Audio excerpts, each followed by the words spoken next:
Apakah qiyas termasuk dalam kata kembali kepada Al-Quran dan Sunnah? Ya, iya. Kan yang ngajarin qiyas siapa? Nabi, Al-Quran dan Sunnah, Allah dan Rasulnya. Ketika tidak memakai qiyas, ya tidak kembali kepada Al-Quran dan Sunnah. Ya seperti tadi. Ya. Ada ormas di negeri kita. Mudah-mudahan sekarang sudah taubat ya. Ormas ini ormas Islam ya, sangat keras terhadap bid'ah ya, tetapi menghalalkan, membolehkan nonton apa, pernah dengar? Nonton film porno. Kenapa? Karena yang dilarang itu melihat langsung gitu ya, nggak ada larangan Allah dan Rasulnya ngelihat gambarnya, videonya. Berangkat dari nggak ada qiyas itu ya, aneh, sangat aneh. Maka qiyas ini bagian dari kembali kepada Al-Quran dan Sunnah, karena yang mengajarkan qiyas adalah Al-Quran dan Sunnah.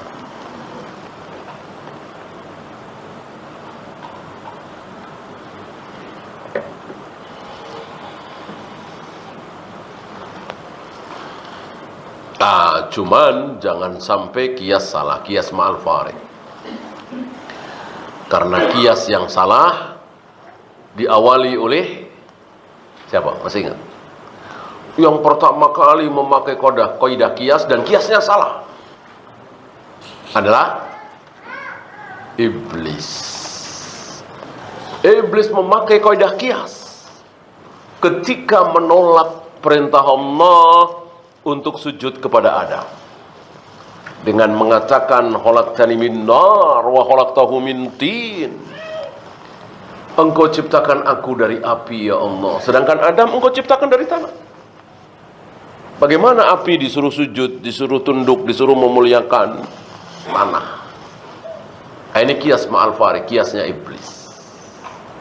Kan pakai kaidah qiyas itu si iblis. Maka hati-hati, jangan sampai memakai qiyas dan qiyasnya salah.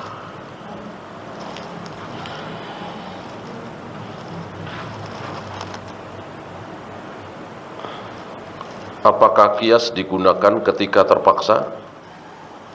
Tidak, ya seperti tadi kan tidak terpaksa ya kan. Memang harus pakai qiyas. Ya maksud, kalau maksud terpaksa itu hadis nggak ada, ayat nggak ada, hadis nggak ada, memang begitu kan? Memang begitu. Ya kalau ada hadisnya, ada ayatnya, ya ngapain pakai qiyas? Justru qiyas itu di ayatnya tidak ada seperti itu. Ya seperti tadi lah. Janganlah kalian wahai para wanita muslimah, janganlah kalian menampakkan aurat zahir kalian, rambut, leher dan seterusnya kepada perempuan-perempuan kafir. Ada ayat seperti itu? Ada hadis seperti itu? Kan nggak ada. Nggak ada. Kenapa dilarang? Yaitu tadi dengan kaidah qiyas. Wahai perempuan muslimah, jangan kalian tampakkan auratmu. Kalian boleh menampakkan auratmu kepada wanita muslimah. Berarti wanita kafir tidak boleh. Gitu ya. Ya termasuk tadi mencaci maki, menghujat kedua orang tuanya kan nggak ada larangan sih. Yang ada wala taqul lahuma uff.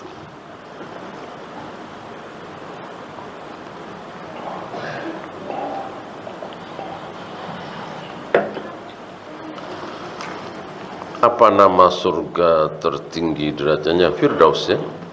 Maka Nabi mengatakan wa idza sa'alta fas'al jannatal firdaus. Jika engkau minta sesuatu kepada Allah, mintalah surga firdaus. Jangan tanggung-tanggung. Kalau minta jangan tanggung-tanggung, mintalah surga firdaus.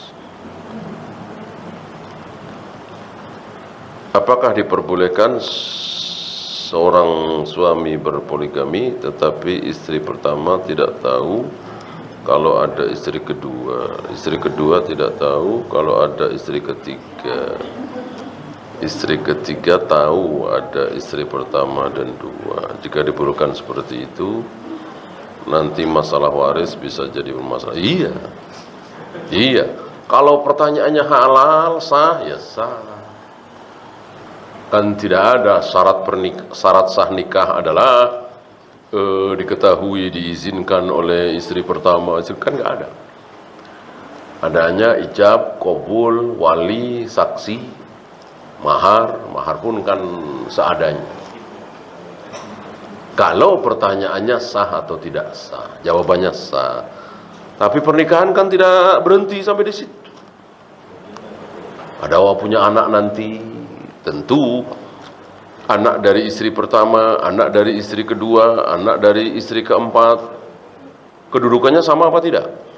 Sama persis, nggak ada perbedaan, sama-sama anak. Begitu pula istri pertama dengan istri keempat, apakah sama? Sama persis. Nah, ketika tidak saling tahu, sembunyi-sembunyi, biasanya istri kedua atau ketiga atau keempat tidak sama dengan istri pertama. Bahkan dikatakan yang sah, seolah istri kedua, tiga, empat nggak sah.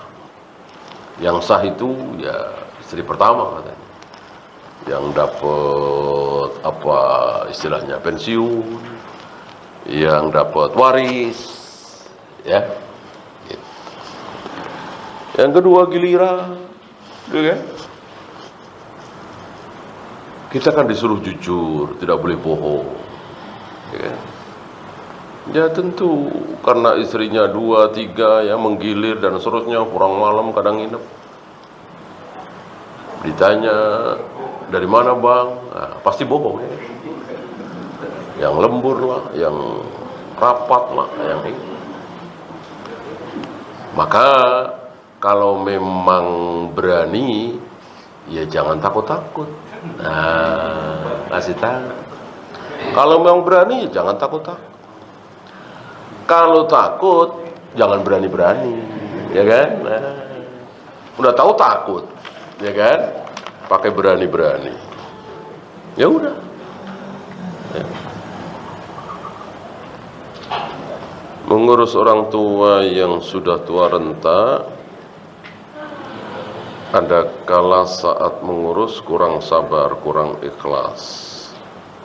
Sekarang sudah meninggal. Bisakah diperbaiki dengan tobat kepada Allah? Ya tentu, mohon ampun kepada Allah. Tentang tidak ikhlas ini mungkin salah istilah ya. Artinya berat sekali, capek sekali, lelah sekali, ya namanya manusia ya.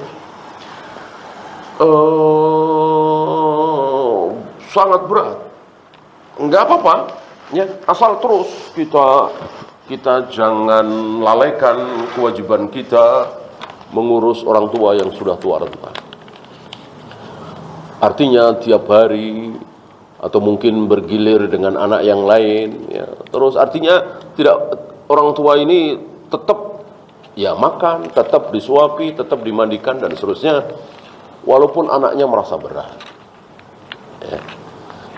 Jadi tidak harus atau tidak wajib ketika mengurusi orang tua itu sambil senyum, sambil hatinya berbinar-binar, senang, kemudian sambil ya siul-siul bersenandung, ya tidak wajib seperti itu ya. Walaupun berat ya, harus masalah kantor, masalah rumah tangga, ini harus jangan sampai telat nyuapin orang tua, ya ini bagian dari ujian. Bagian dari ujian yang wajib kita amalkan. Nah, bagaimana kalau sudah meninggal? Nanti akan dilanjutkan oleh beliau ya. Jadi masih ada kesempatan bagi kita yang orang tua kita sudah meninggal. Yang terbesar, yang nomor satu adalah beramal soleh. Nah, setiap kali kita beramal soleh, sholat berjamaah, baca Al-Quran, zikir, wirid, jihad, sedekah, setiap kali itu orang tua ikut mendapatkan pahalanya. Berarti semakin kita banyak beramal soleh, ini menguntungkan, membahagiakan kedua orang tua kita.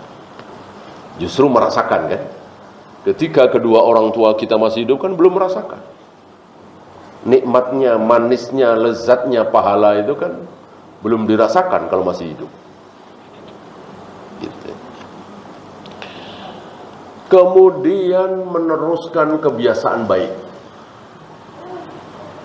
Waktu ayah masih hidup, ada beberapa keluarga yang sering dibantu oleh ayah. Ayah sekarang sudah tidak ada, kita teruskan. Ketika kita mampu, apalagi kita lebih kaya, lebih mampu dari ayah. Gitu. Kemudian ayah atau ibu sering mengunjungi fulan. Ketika ayah atau ibu kita sudah meninggal, kita lanjutkan, kita kunjungi si fulan, meneruskan kebiasaan baik yang dilakukan oleh orang tua.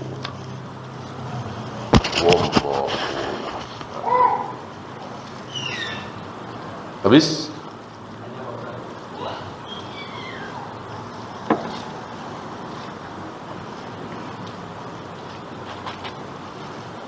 Ini posisi saya ini seperti ini sekarang jadi ayah, Pak.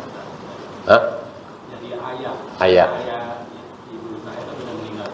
Ya. Posisi saya jadi ayah sekarang. Nah, untuk menjaga anak saya jangan sampai dia dosa, ya saya kebanyakan mengalah dalam arti kata saya ikhlas. Jangan sampai dia coba capek orang kerja, mestinya dia begini. Saya bisa lakukan supaya dia menjaga kesusahan dia. Gitu. Nah, pertanyaan saya, apakah tindakan saya salah ini atau ini boleh-boleh saja?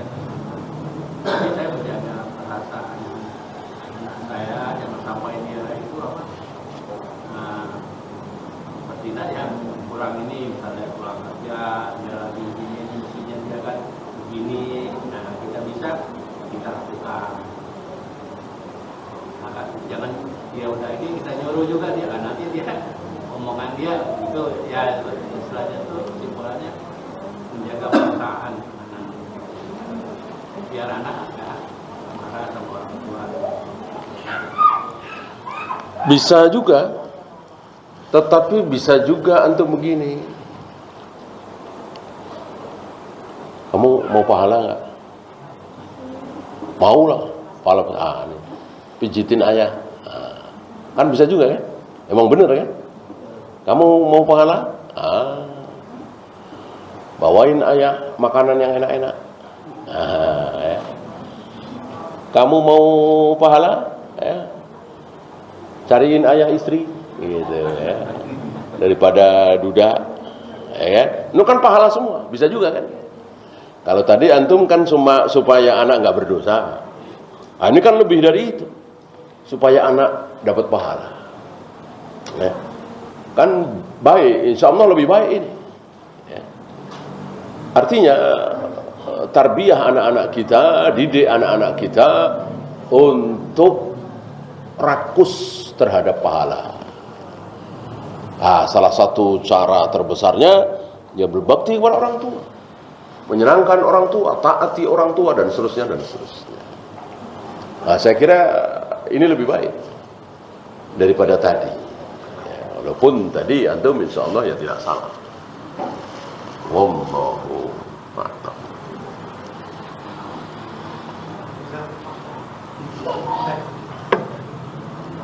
Apakah posisi mertua sama dengan orang tua? Tidak. Zalim.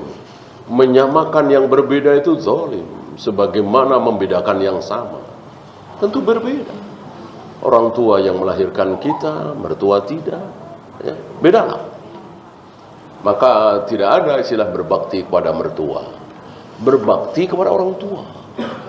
Yang ada terhadap mertua adalah berterima kasih.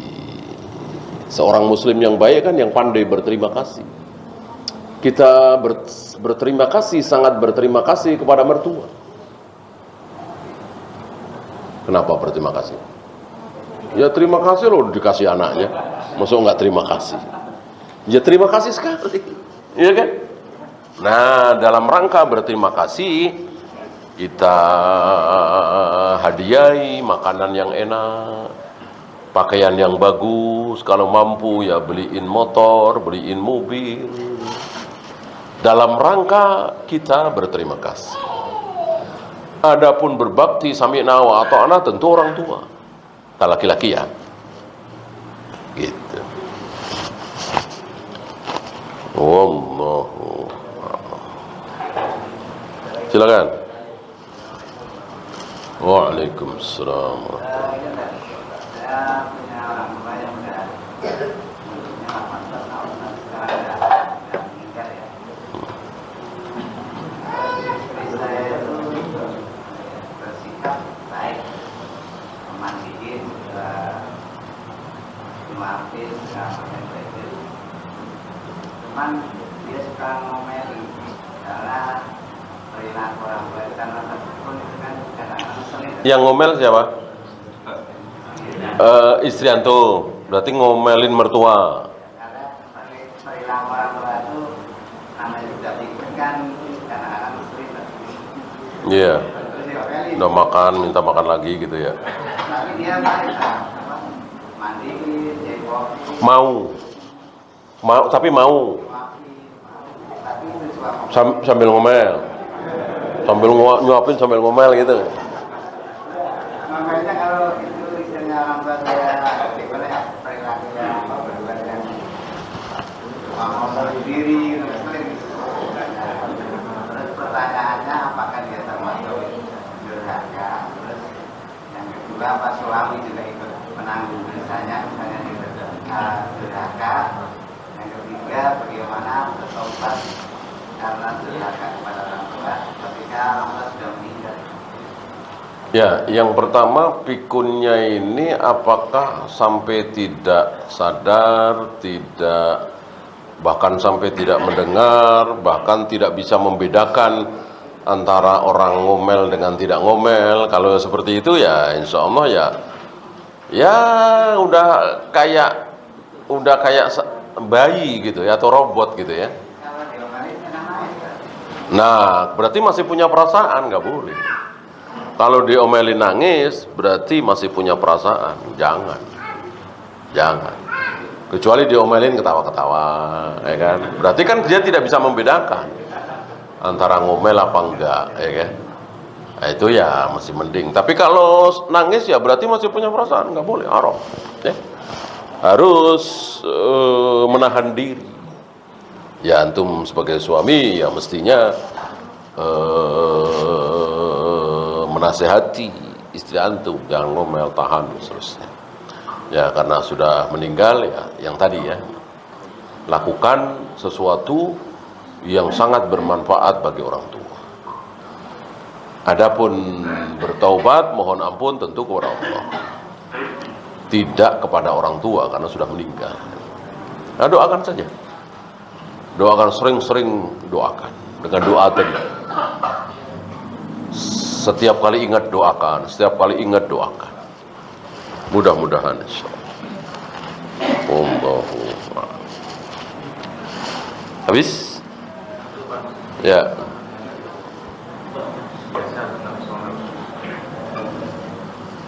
Kalau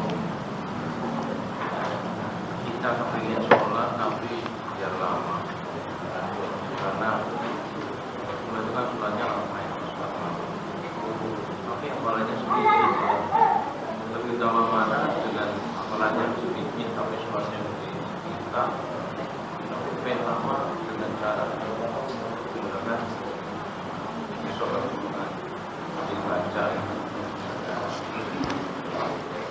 Kalau masih ada usaha, boleh seperti itu. Artinya ingin berdiri lama sementara hafalan Al-Qur'annya cuma sedikit, ya terpaksa sambil baca. Tetapi harus dibarengi dengan usaha untuk menghafal. Jangan mencukupkan diri, ngapain ngapalin. Orang sudah Al-Quran mushaf gede kan banyak, terlihat. Nah, jangan. Tetap berusaha untuk menghafal. Ya. Atau mungkin walaupun loncat-loncat ya, boleh. Semua surat walaupun pendek dibaca semua, itu kan jadi panjang. Nah, tambah lagi. Iya, dalam satu rakaat. Bolehkah diulang lagi di rakaat kedua? Boleh saja. Gak ada larangan seperti itu. Tapi intinya jangan sampai berhenti, terus berusaha untuk menghafal. Wallahu. Ya, habis. Kita akhiri. Subhanakallahumma bihamdika asyhadu an la ilaha illa anta astaghfiruka wa atubu ilaik. Assalamualaikum warahmatullahi wabarakatuh.